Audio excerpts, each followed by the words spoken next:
El tema que vamos a considerar ahora es cómo dar para la obra misionera mundial. Un siervo de Dios llamado Pat Neff dijo en una oportunidad: toda mi vida he oído a los predicadores decir que tenemos que hacer tesoros en el cielo, pero ellos nunca me dijeron cómo había que hacer para lograr este objetivo. Yo tuve que averiguarlo por mi propia cuenta y entonces descubrí que para hacer tesoros en el cielo hay que enviar allá lo que va al cielo.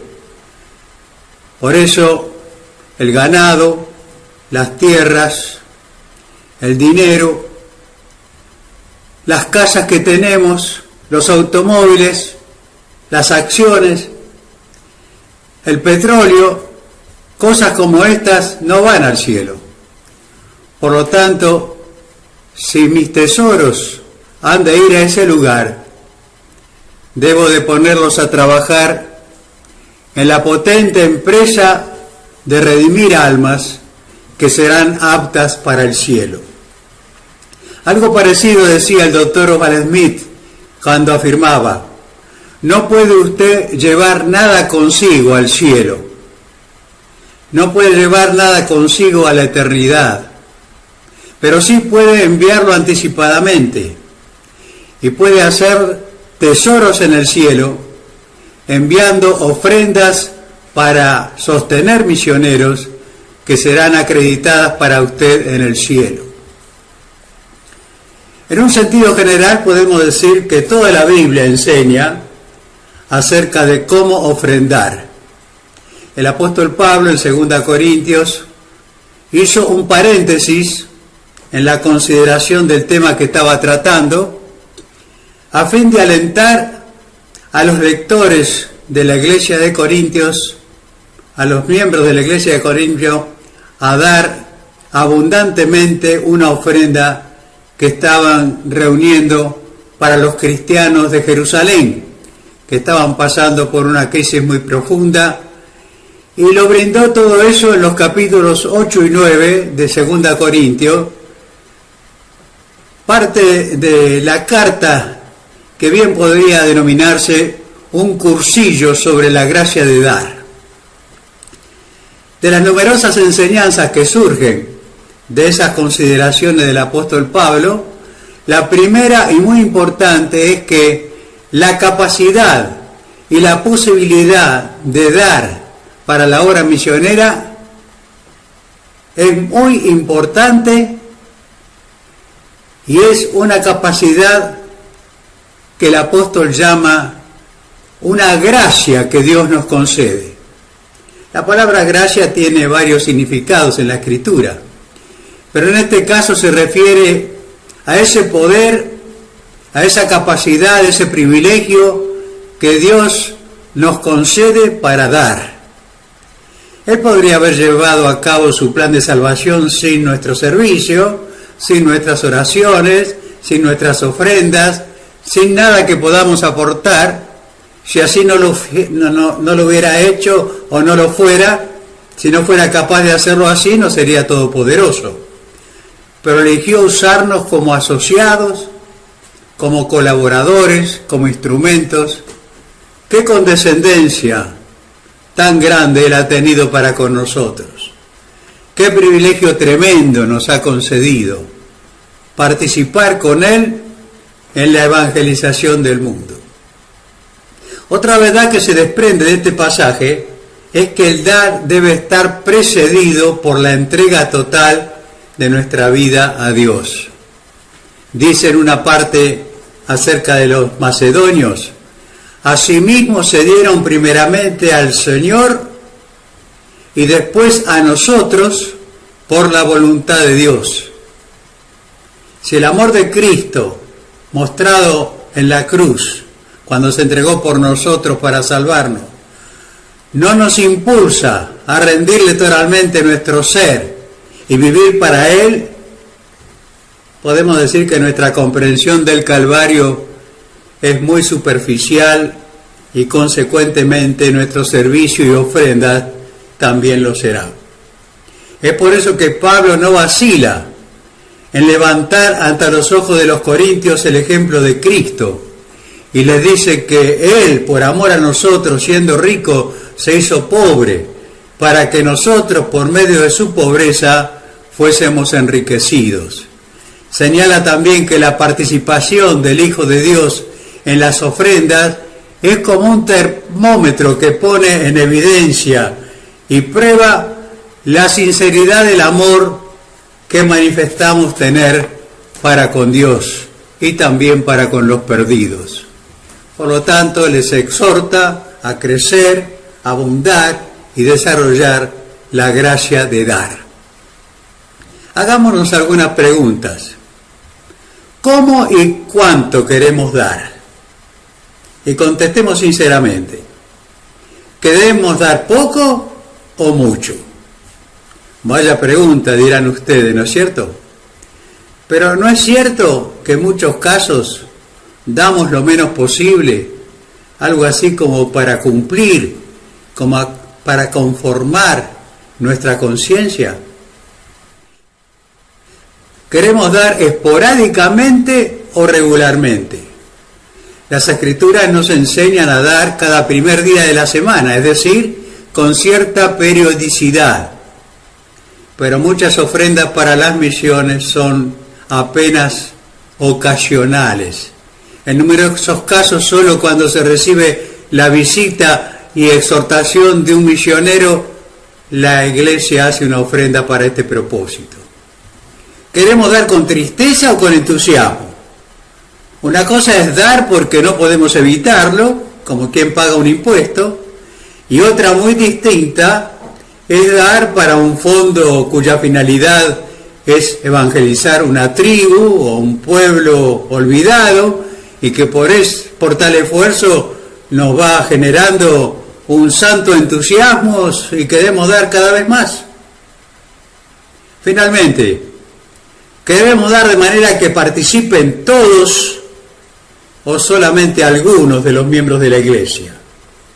Hay maneras complejas de recaudar ofrendas, pero hay también métodos sencillos en los cuales hasta los niños bien orientados pueden participar y con mucha alegría. Dar para las misiones no debería tampoco excluir a los propios ministros del Evangelio. Alberto Anderson, hace casi 200 años, expresó lo siguiente: hago mal en sugerir que la solución del dinero para las misiones descansa en los pastores que puedan contribuir. Me acuerdo siempre, con creciente interés y gozo, de aquellas 13 libras, 2 chelines y 6 peniques que constituyó la primera ofrenda de nuestra sociedad misionera. Esa fue una ofrenda de pastores con sueldos pequeños pero con corazones grandes. Carey les había dado una nueva visión de Dios que los conmovió, y los conmovió con un concepto tan glorioso de un deber largamente descuidado, que ellos respondieron dando como cristianos entusiastas. Si se desea ofrendar con entusiasmo creciente para la evangelización mundial, dando lo más que podamos con regularidad y de tal modo que todos, sin distinción de ricos y pobres, adultos o menores, puedan participar, podemos sugerir un plan que ha dado magníficos resultados donde quiera que ha sido usado con seriedad. Quiero contarles el problema de 5 misioneros que fueron a la obra a servir al Señor.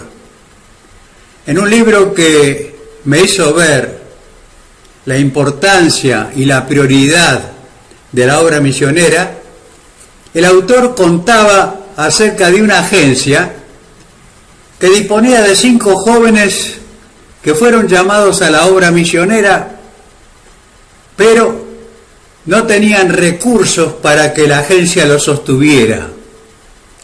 El mayor deseo de ellos era ir a los campos blancos en el extranjero, pero no podían hacerlo porque no tenían todavía el apoyo de sus agencias ni de la agencia con la cual querían trabajar. Ocurrió que el autor del libro mencionado se ofreció a la agencia para intentar reunir el dinero necesario para que estos jóvenes misioneros pudieran partir a los campos blancos. Dios los había llamado para ir a hacer esa tarea.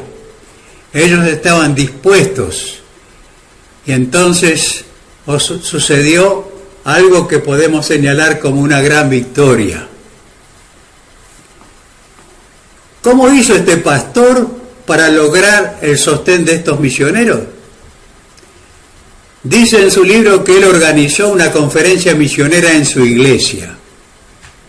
Y aparte de hablar y predicar sobre misiones durante varios días, hizo sentar a estos 5 jóvenes candidatos en la plataforma de la iglesia donde predicaba y desafió a la congregación a ofrendar para poder sostener financieramente a estos obreros.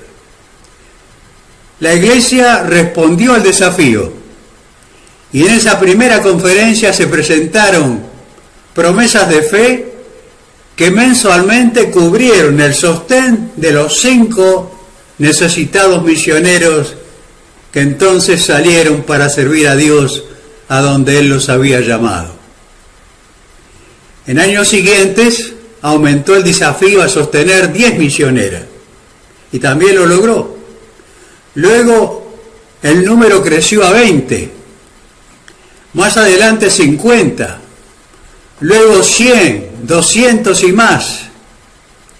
El último informe que recibimos de esa iglesia decía que estaba sosteniendo en su totalidad o en parte a más de 500 misioneros en 67 países y cooperando con más de 35 agencias misioneras. Ustedes que me están escuchando seguramente estarán pensando, ¡qué fantástico! ¿Cómo lo hizo? Creo que puedo explicarles cómo lo consiguió. Pero antes es importante narrarles una experiencia transformadora que el pastor al cual me estoy refiriendo experimentó en su propia vida, en su propio corazón. La historia que he relatado tiene que ver con el doctor Osvaldo Smith, que fue pastor de la Iglesia de los Pueblos en Toronto, Canadá. Aclaro que este siervo de Dios no nació sabiendo cómo ofrendar. Usted y yo tampoco hemos nacido con ese conocimiento ni con esa tendencia. Pero él mismo nos cuenta cómo se produjo el gran cambio en su vida y también en su ministerio. Dice así: nunca olvidaré la manera como Dios me enseñó a dar para la obra misionera mundial. Era el primer domingo del año y recién me había hecho cargo de una iglesia que sabía cómo ofrendar de corazón y utilizaba una forma que yo nunca había conocido. Comencé este pastorado cuando en ella estaban celebrando una conferencia misionera anual. Personalmente yo no sabía nada en ese entonces de este tipo de conferencias. Nunca había visto ni había estado en una de ellas en toda mi vida. Mientras estaba sentado en la plataforma esperando que me den el lugar para predicar, yo vi cómo los ujieres iban repartiendo una forma de tarjeta en el auditorio y hasta que uno tuvo la audacia de subir a la plataforma, y entregarme una de esas tarjetas a mí. La miré y en ella podía leer. Decía: confiando en Dios, me esforzaré por dar para la obra misionera de mi iglesia la suma de tantos pesos durante el corriente año. Nunca en mi vida había leído una declaración así. ¿Qué hice? Comencé a orar. Le dije: Señor, yo no puedo dar nada. Tú sabes que no tengo nada. No tengo ni un peso en el banco, no tengo ni un peso en el bolsillo. La iglesia solo me paga $25 por semana y cuando termina la semana ya no tengo dinero. Tengo que mantener a mi esposa y a mi hijo. Estábamos tratando de comprar una casa también. El precio de todo está por las nubes. Al terminar la semana, como ya te dije, me quedo sin nada. Todo esto era verdad. Estábamos viviendo en el tiempo de la Primera Guerra Mundial. Yo lo sé, el Señor parecía decirme: sé que solo ganas $25 por semana. También sé que no tienes dinero en el banco. También sé que no te sobra nada al terminar la semana. Bueno, pensé yo, un poco aliviado. Esto da por terminado el asunto. No tengo nada, por lo tanto no puedo dar nada. Pero fue en ese momento que el Señor me habló al corazón y me dijo: yo no te estoy pidiendo lo que tú tienes ahora. ¿No me estás pidiendo lo que tengo ahora? Entonces, ¿qué es lo que me estás pidiendo?, repliqué. Yo te estoy pidiendo una promesa de fe. En otras palabras, ¿hasta cuánta cantidad puedes confiar en mí para que yo te dé para ofrendar para la obra misionera? Ah, Señor, exclamé, esto es diferente. ¿Hasta cuánto puedo confiar en ti que tú me darás si yo prometo ofrendarlo? Por supuesto, yo no sabía nada de ese asunto de ofrendar. No sabía nada tampoco de lo que era una promesa de fe. De lo que estaba seguro es que Dios me estaba hablando. Pensaba que podría dar tal vez $5 por año, o tal vez 10.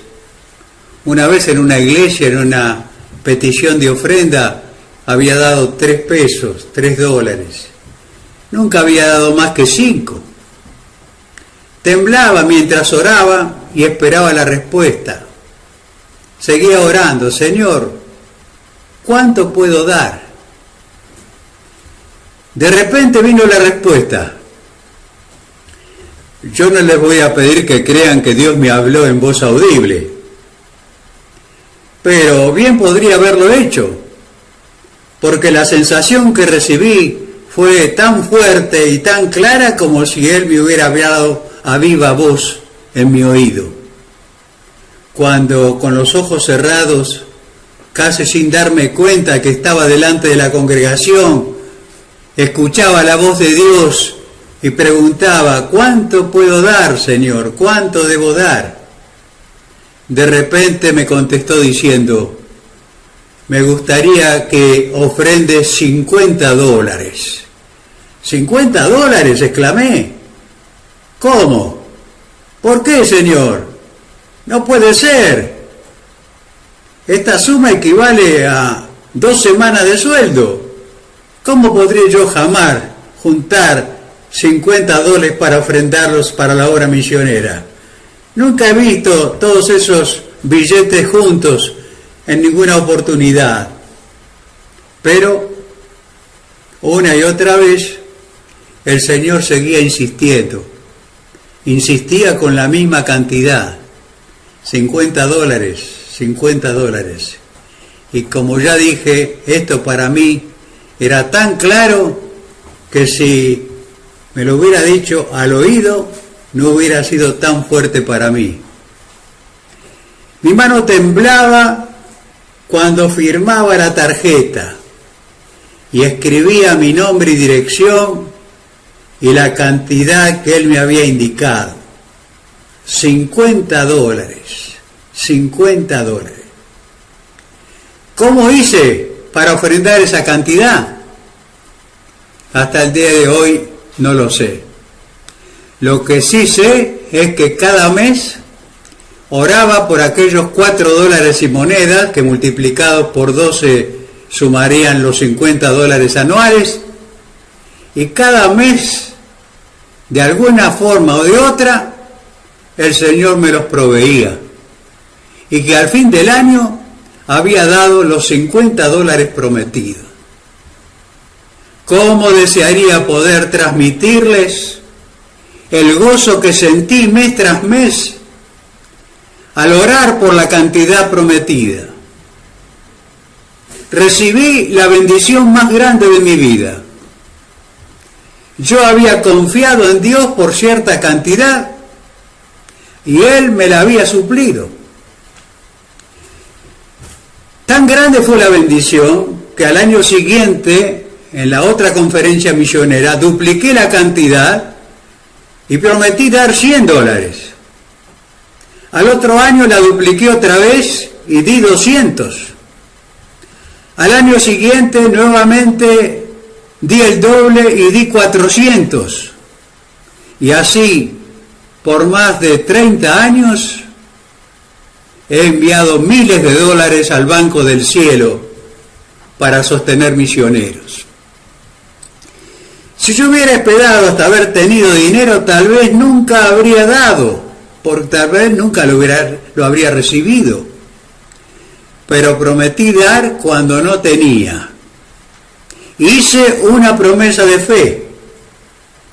Creí que Dios quería que diera $50 a través de un año. Y prometí darlos. Y Dios honró la promesa y me dio lo necesario para cumplirla. Concluye diciendo el doctor Smith: poner en la ofrenda lo que usted tiene no requiere mucha fe. Si tiene $10 en el bolsillo, todo lo que tiene que hacer es ordenarle a la mano que vaya al bolsillo, que tome los $10 y los ponga en la ofrenda. Para hacer eso no necesita orar ni necesita pedir nada a Dios. No tiene que confiar en Él para una suma y una acción de esa naturaleza. Solamente tiene que tomar esa cantidad y darla. Pero con una promesa de fe, el proceder es un poquito diferente. Es necesario pedirle a Dios que nos muestre lo que quiere que demos y luego prometer esa suma por fe y confiar en Él para que Él la provea. No hay aventura más emocionante que esta. Es maravillosa, cambia la vida. Hágalo usted y lo comprobará. Hágalo hoy mismo. No tarde en responder a esta clara invitación. Terminamos con esta pregunta: ¿podemos nosotros ofrendar de esta manera? La razón por la cual he contado este largo relato es porque, en mi opinión, ilustra como pocos lo que significa hacer una promesa de fe y cuáles son los positivos resultados que produce. Por muchos años en las iglesias en las cuales he servido como pastor, hemos recomendado este método y hemos comprobado su efectividad. Tengo en mi poder testimonios de iglesias de todas las denominaciones que no solo han sido bendecidas y enriquecidas por esta práctica, muchas han visto su visión, avance y proyección misionera totalmente revolucionadas por el uso de este sistema de ofrendar. Por consiguiente, en la próxima presentación procuraremos explicar con más detalles en qué consiste hacer una promesa de fe para sostener la obra misionera mundial.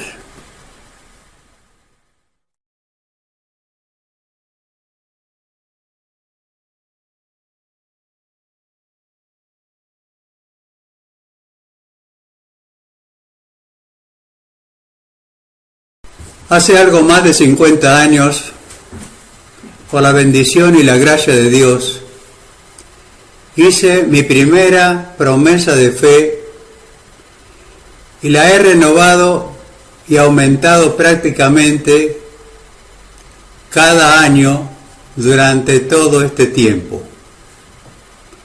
Por consiguiente, estoy 100% de acuerdo con el Dr. Smith cuando afirma que ningún otro método logra tanto como este.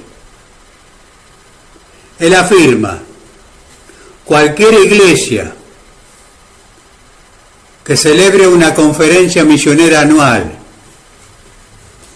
y use el plan de la promesa de fe para las ofrendas, dará 10 veces más de lo que daría usando cualquier otro método.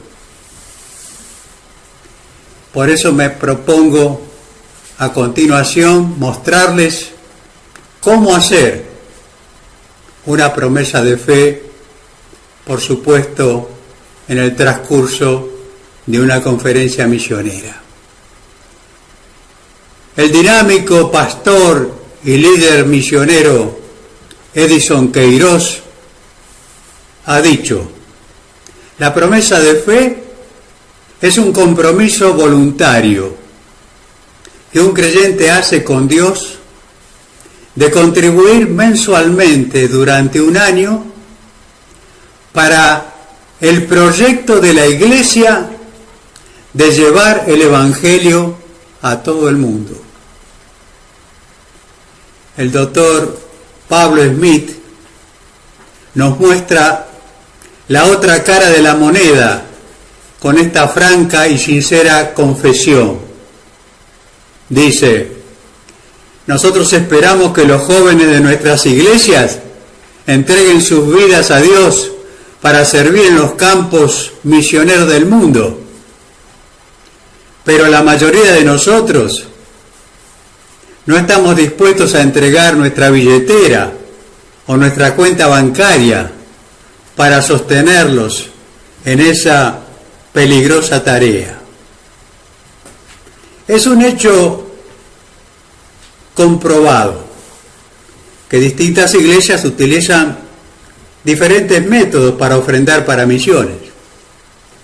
Algunas, por ejemplo, solo dan una ofrenda cuando las visita un misionero que trae un mensaje o un informe o hace una apelación y despierta un poco a la congregación en el deseo de dar.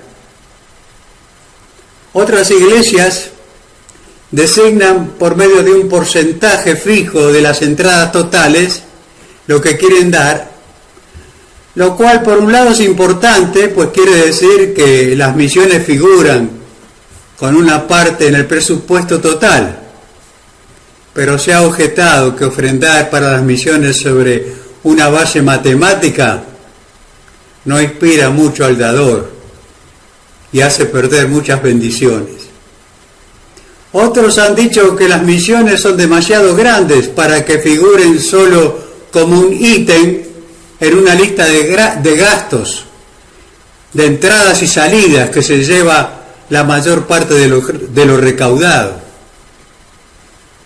Otro método es el de las iglesias que designan un domingo del mes para recibir una ofrenda con destino a un misionero, y el problema que se presenta en este caso es que si el domingo designado llueve o hace mal tiempo, la recaudación puede ser mínima, y si los misioneros dependen de esas ofrendas para vivir, corren el riesgo de quedarse sin sostenimiento. Todavía hay otro método parecido que puede ser denominado personal. Es el que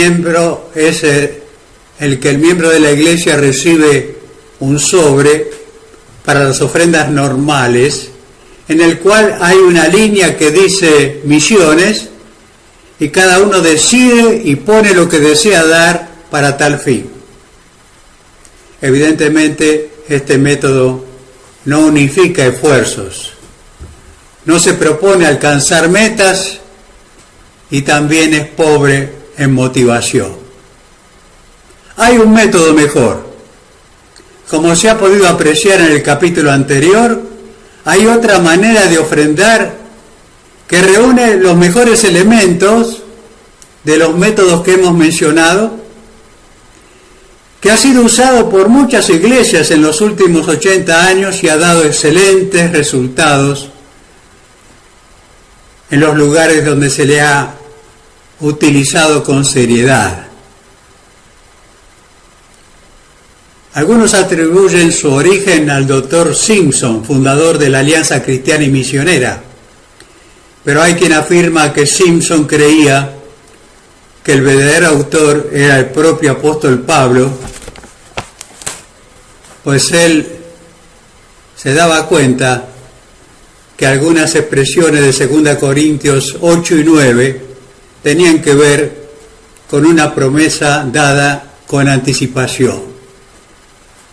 Generalmente se denomina el plan de la promesa de fe, y en la gran mayoría de los casos se la ha utilizado para reunir fondos para los misioneros. No se trata de un método milagroso, pero sí unifica unos cuantos principios bíblicos que seguramente son en gran parte la razón por la cual la bendición de Dios ha descansado sobre este método. ¿En qué consiste? ¿Qué es una promesa de fe? El doctor Norman Lewis, en su libro titulado precisamente Promesa de Fe, contesta la pregunta de esta manera. La promesa de fe consiste en un compromiso voluntario que una persona hace de dar regularmente una cantidad de dinero determinado para un fondo misionero durante un año. El dador es exhortado a orar para discernir la suma que va a prometer. La responsabilidad de la promesa es solemne porque se hace directamente a Dios, por lo tanto a ninguna persona le será reclamado su cumplimiento. Se trata de un compromiso entre el dador y Dios. Básicamente consiste en llenar una tarjeta de cartulina como la que ustedes pueden ver a continuación. No deberíamos asombrarnos por este proceder, porque casi todos nosotros hemos firmado alguna vez algo muy parecido a una promesa de fe cuando nos hemos comprometido con un comerciante a abonar mensualmente una cantidad de dinero para comprar a crédito, por ejemplo, un artefacto, un mueble, un instrumento, un automóvil, etc. Por supuesto, lo hemos hecho así por no disponer de suficiente dinero para comprarlo al contado, pero hemos confiado en que mensualmente podríamos reunir la cantidad suficiente para pagar la cuota, y nos hemos esforzado y también sacrificado para cumplir con el compromiso. ¿Por qué no lo hacemos así entonces en algo que tiene que ver con la obra misionera. Si firmamos promesas de fe para adquirir una heladera, un aparato de televisión, un juego de muebles, un automóvil o una casa, ¿por qué no lo hacemos para sostener misioneros a fin de terminar la evangelización del mundo? Lo cual debería ser la meta suprema de todo cristiano. En el modelo que hemos mostrado anteriormente, encontramos las siguientes características de esta forma de ofrendar. En primer lugar, se trata de una decisión personal, lo que hacemos con una promesa de fe. Si se fijan bien en la tarjeta, dice mi promesa. Todo en la vida cristiana es personal. La conversión, o alguien se convirtió por usted. La fe, el bautismo, el testimonio, la oración, todo lo que tiene que ver con nuestra vida cristiana parte de nuestra decisión personal. Ningún familiar o amigo puede hacer ninguna de estas cosas por nosotros. Y lo mismo debe ocurrir con la participación personal en la evangelización mundial. Los padres deben hacer una promesa, el esposo, la esposa, los hijos, el pastor, la pastora, cada uno debe involucrarse individualmente en este propósito tan importante. En segundo lugar, es una promesa. Esto quiere decir que no es un contrato legal ni un pagaré. Los israelitas acostumbraban a hacer votos y promesas, como se puede ver en Deuteronomio capítulo 12, en el Salmo 50, en el Salmo 76, etc. Y lo hacían como expresión de gratitud por favores que ellos habían recibido de Dios. Debemos cuidarnos de que esta promesa no tenga una motivación carnal, como la promesa que hizo Pedro cuando le dijo al Señor que aunque todos lo negaran, él nunca lo negaría y que estaba dispuesto a dar su vida por él.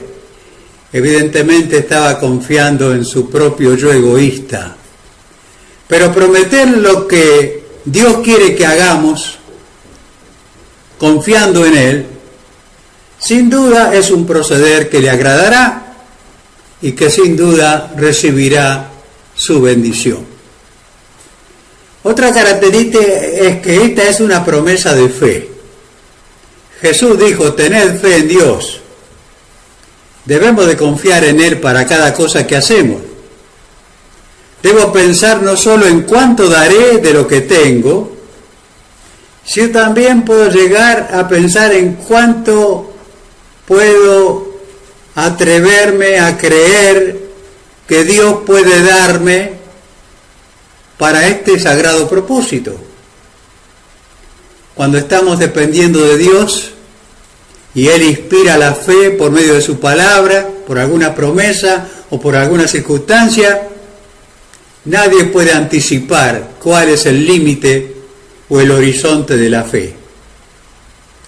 Otra característica es que esta ofrenda tiene un objetivo definido. Recordarán ustedes que Moisés pidió ofrendas para construir el tabernáculo. También habrán leído en la Biblia que David pidió ofrendas y él mismo las dio para construir el templo. En el Nuevo Testamento, Pablo solicitó ofrenda para solicitar a los santos necesitados de Jerusalén.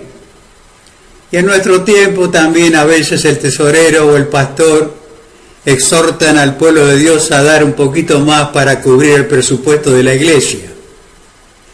Pero esta ofrenda a la cual nos estamos refiriendo es específicamente para sostener misioneros y terminar la evangelización del mundo.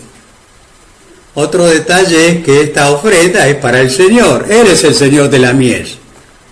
Él tomó los 5 panes y 2 peces que dio aquel muchachito y los bendijo y multiplicó y los repartió y alcanzó para alimentar una multitud. Sin duda, Él también tomará lo que decidamos dar, sea poco o mucho, por amor y obediencia a su voluntad, para lograr el propósito al cual apuntamos. Además, es una decisión inteligente y resultado de una decisión. En 2 Corintios 9 hay evidencia de que los corintios habían prometido dar. Pablo entonces les exhorta a dar conforme a lo que se habían propuesto dar. Esta ofrenda también es voluntaria. Cada uno determina delante de Dios en oración, conforme a su fe, la cantidad que cree que puede prometer según el Señor le guía. Otra característica es que es sistemática. La Biblia enseña a dar regularmente, no de vez en cuando, sino a dar periódicamente. Esta ofrenda tiene una periodicidad mensual, aunque aclaro que en algunos países y en algunas culturas la hacen para ofrendar semanalmente, lo cual es un objetivo muy digno de alcanzar, que cada semana estemos pensando en misiones y estemos ofrendando para este propósito. Y otra característica es que esta ofrenda es para todos. Habrán visto una cantidad de cifras en la tarjeta que hemos mostrado. El comerciante o profesional puede dar 1.000 pesos o 5.000 pesos. Para él dejamos arriba una línea de puntos para que ponga la cantidad. El empleado dará 50, 100, 200, el jubilado tal vez dará 10 o 25. Los niños también pueden dar, y si no les alcanza la cantidad mínima, para ellos también hay una línea donde pueden colocar 1, 2, 3 pesos. Todas las ofrendas son necesarias y todas ayudan a formar un gran total. Y finalmente, tal vez lo más importante, el firmar una promesa de fe es un desafío a la abnegación. ¿Qué significa esto? Significa rescatar los muchos pesos que muchas veces gastamos en cosas superficiales, innecesarias y a veces hasta perjudiciales, para invertirlos en la empresa más importante de la tierra. ¿Cuánto dinero se nos escurre cada mes en dulces, helados, bebidas, revistas, lujos, comodidades, hobbies, diversiones, etcétera, etcétera? Entonces, hagamos un esfuerzo para practicar la abnegación, como hace el Ejército de Salvación, que destina una semana entera para privarse de cosas innecesarias a fin de apoyar las finanzas de esa entidad religiosa. El doctor Norman Lewis, en uno de sus libros, nos dice que este plan es bueno y hace algo así como un resumen de estas bondades.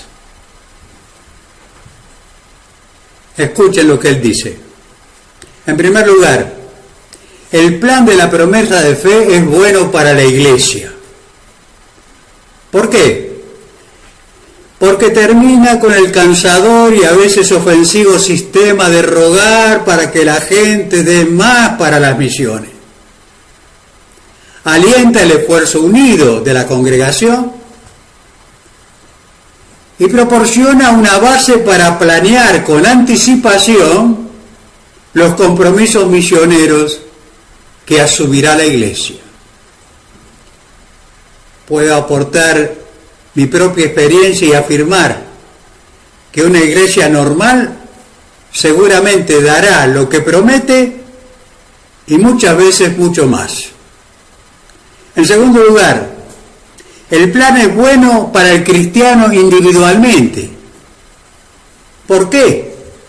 Porque no solamente pide que dé lo que ya tiene, pero también le invita a dar pasos de fe para confiar en Dios por cantidades mayores. Este plan lo desafía a confiar en Dios para que le permita hacer un esfuerzo especial para la evangelización del mundo cada semana del año. Hasta un niño puede participar en el plan. Sin embargo, pondrá a prueba la fe de los cristianos más maduros. Ayudará a clarificar nuestros pensamientos en cuanto a nuestro aporte a la obra misionera. En tercer lugar, el plan es bueno porque estimulará una mayordomía sólida. Al terminar el año, cada persona podrá saber exactamente lo que ha ofrendado para las misiones y tomar decisiones tal vez para incrementar su aporte. Y en último lugar, el plan, y esto lo destaco porque es tan importante, el plan es bueno para el misionero. Le permitirá saber que una iglesia se ha comprometido formalmente a ayudarle en una forma definida. El misionero recordará que muchas personas estarán pensando en él cada semana, cuando oran y confían en Dios para que les conceda hacer la promesa que han prometido. Saber esto, puedo asegurarles que significa un tremendo aliento para el misionero que está en un lugar lejano en el campo de labor. ¿Ha participado ya usted de la aventura de hacer una promesa de fe para misiones? Si no lo ha hecho, está perdiendo un privilegio y una bendición muy importante. Le animamos a hacerlo lo antes posible y le invito a escuchar las estrofas de una poesía que muchas veces nos ha inspirado y nos ha estimulado a ofrendar cada vez más. Dice así: muchas veces di todo mi amor o mi pan, pero fui defraudado y no quise dar más. Sin embargo, no pude vivir sin amor y aprendí que perder es ganar. Otra estrofa dice: Jesucristo me enseña cómo he de vivir. Él dio todo lo suyo sin guardar para sí. A pesar del desprecio, su amor entregó.